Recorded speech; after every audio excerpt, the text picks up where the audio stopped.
Hi everyone, welcome to my channel. Today I am going to discuss regarding OET listening part A. Previous videosയിൽ നമ്മൾ listening part A എങ്ങനെയാണ് deal ചെയ്യേണ്ടതെന്ന് കണ്ടിരുന്നു. അതിനകത്ത് ഞാൻ പറഞ്ഞിരുന്നു രണ്ട് രീതിയിൽ നമുക്ക് പ്രെഡിക്റ്റ് ചെയ്യാമെന്ന്. ഒന്ന് സിറ്റുവേഷൻ അനുസരിച്ച്, അതായത് ഹെഡിങ്ങിനെ അനുസരിച്ച് നമുക്ക് പ്രെഡിക്റ്റ് ചെയ്യാം. രണ്ടാമതെന്ന് പറഞ്ഞാൽ ഗ്രാമാറ്റിക്കൽ റൂൾസ് വെച്ചിട്ട് നമുക്ക് പ്രെഡിക്റ്റ് ചെയ്യാമെന്ന് പറഞ്ഞു. ഇന്ന് ഞാൻ അതിനകത്ത് ഗ്രാമാറ്റിക്കൽ റൂൾ വെച്ചിട്ട് എങ്ങനെയാണ് നമ്മൾ പ്രെഡിക്റ്റ് ചെയ്യുന്നത് എന്നാണ് നോക്കുന്നത്. അപ്പം നമ്മുടെ ലിസണിങ് പാർട്ട് എയിൽ ആ ഡാഷിന് മുന്നേ മിക്കവാറും കുറേ പ്രിപ്പോസിഷൻസ് ആയിരിക്കും കൊടുത്തിരിക്കുന്നത്. അപ്പം ആ പ്രിപ്പോസിഷൻ വെച്ചിട്ട് നമുക്ക് ആൻസറിലോട്ട് എങ്ങനെ പോകാം എന്നുള്ളതാണ് ഇന്ന് ഞാനിവിടെ പറയാൻ ഉദ്ദേശിക്കുന്നത്.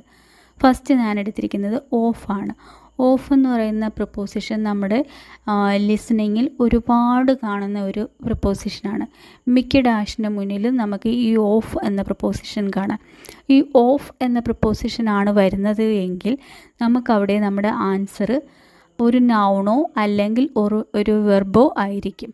അതൊരു വെർബാണെന്നുണ്ടെങ്കിൽ അത് അതിൻ്റെ ING ഫോമിലായിരിക്കും. അതായത് വാക്കിംഗ്, റണ്ണിങ്, ഇങ്ങനെ ING ഫോമിലായിരിക്കും വെർബാണെങ്കിൽ.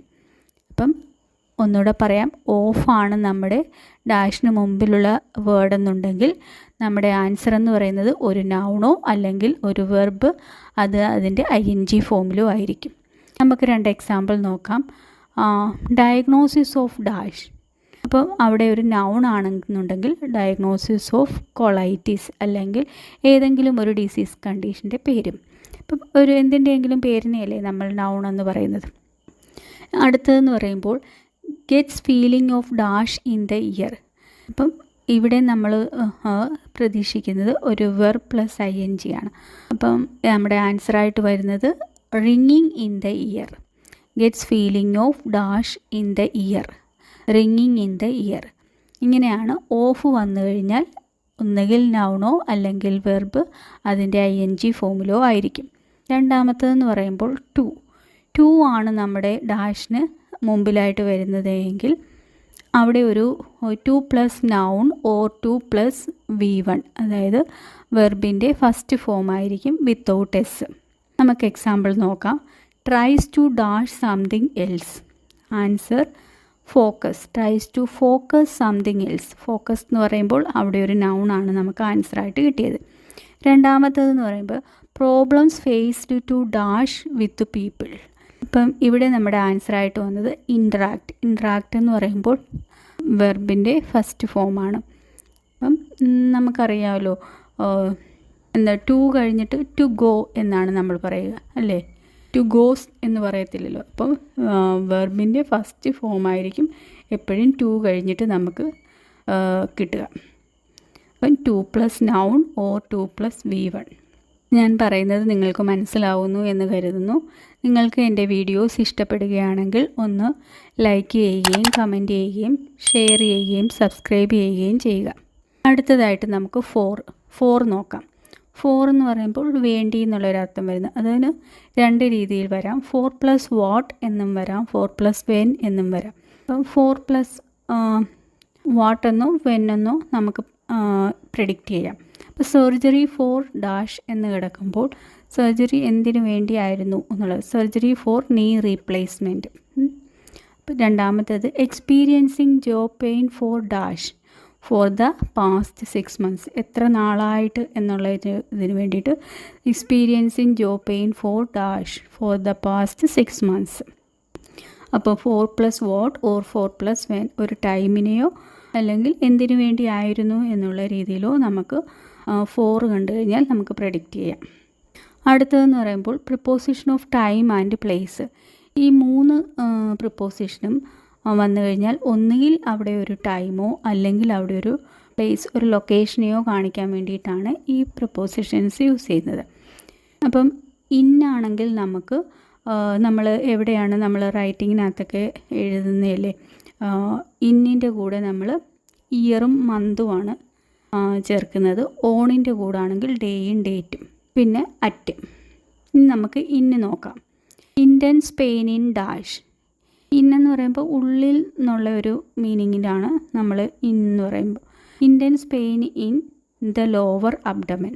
ലോവർ അബ്ഡമനിൽ എന്നുള്ള രീതിയിലാണ് ഇൻ അവിടെ യൂസ് ചെയ്തിരിക്കുന്നത്. ഇവിടെ കാണിച്ചേക്കുന്നത് ലൊക്കേഷനെയാണ്. അടുത്ത example, follow up appointment in dash 6 months. അവിടെ ടൈമിനെയാണ് ഇൻഡിക്കേറ്റ് ചെയ്യുന്നത്. ഇനി നമ്മുടെ അണ്ടർവെൻ ഹിസ്റ്റക്ടമി ഇൻ 1919. അവിടെ നമ്മളൊരു ഇയറിനെ കാണിക്കാൻ വേണ്ടിയിട്ട്, അത് ഒരു ടൈമാണ്. Underwent surgery in March. ഇതൊക്കെ ടൈമിനെ കാണിക്കുന്നത് എങ്ങനെയാണെന്ന് എക്സാമ്പിളാണ്. അടുത്തതായിട്ട് നമുക്ക് ഓൺ നോക്കാം. Growth on dash. എവിടെയാണ് ഗ്രോത്ത്? അപ്പോൾ ഓൺ എന്ന് പറയുമ്പോൾ നമ്മൾ ഒരു സർഫസിനെ കാണിക്കാൻ, എവിടെയാണ് എന്നുള്ള ഒരു ലൊക്കേഷൻ കാണിക്കാൻ വേണ്ടി. ഇന്നാകുമ്പോൾ ഉള്ളിൽ, ഓണ് അതിൻ്റെ പുറത്ത്, ആ സർഫസിനെ കാണിക്കാൻ വേണ്ടിയിട്ടാണ് ഓൺ ഉപയോഗിക്കുന്നത്. ഗ്രോത്ത് ഓൺ ആം ലൊക്കേഷനാണ് അവിടെ കാണിച്ചത്. Surgery on Monday or 16th March. അവിടെ കാണിച്ചേക്കുന്നത് നമ്മൾ ടൈമിനെ കാണിക്കാനാണ്. ഓണിൻ്റെ കൂടെ നമ്മൾ ഡേയും ഡേറ്റുമാണ് യൂസ് ചെയ്യുക. അടുത്തതെന്ന് പറയുമ്പോൾ at. Similar bleeding incident at dash. നമ്മളവിടെ ടൈം കാണിക്കാൻ വേണ്ടി 28 weeks എന്ന്. Similar bleeding incident at 28 weeks. Previous occupation at dash A chemical plant. അവിടെ നമ്മൾ ലൊക്കേഷൻ കാണിക്കാൻ വേണ്ടിയിട്ടാണ് അറ്റ് യൂസ് ചെയ്തിരിക്കുന്നത്. അടുത്തത്, നമ്മുടെ ഡാഷിന് മുന്നേ ഈസ് എന്നോ ആറെന്നോ വാസെന്നോ വേറെന്നോ ഈസിൻറ്റ് വാസിൻറ്റ് ഇങ്ങനെ എന്തെങ്കിലുമാണ് നമ്മൾ വരുന്നതെങ്കിൽ അവിടെ നമ്മൾ പ്രെഡിക്റ്റ് ചെയ്യുന്നത് ഹൗ എന്ന് ഒരു ക്വസ്റ്റ്യൻ ചോദിച്ചാൽ നമുക്കതിൻ്റെ ആൻസറിലോട്ട് എത്താൻ പറ്റും. അതായത് ബേബി വാസ് ഡാഷ്. ഇപ്പം നമ്മൾ ക്വസ്റ്റ്യൻ ചോദിക്കുക ബേബി വാസ് ഹൗ, എങ്ങനെയായിരുന്നു ബേബി. അപ്പം നമ്മുടെ ആൻസർ വരുമ്പോഴത്തേക്ക് ബേബി വാസ് സ്മോൾ എന്നാണ് ആ ഓഡിയോയിൽ കിട്ടുന്നത്. ഇനി അടുത്തൊരു example, blood sugar is dash. Blood sugar is normal. ഇപ്പം ബ്ലഡ് ഷുഗർ നോർമലാണ്. പാസ്റ്റിനെയും പ്രസൻറ്റിനെയും കാണിക്കാനായിട്ട് ഈസും വാസും. പക്ഷേ എന്ത് വന്നാലും ഹൗ എന്നുള്ള ക്വസ്റ്റ്യനാണ് നമ്മൾ ചോദിക്കുക.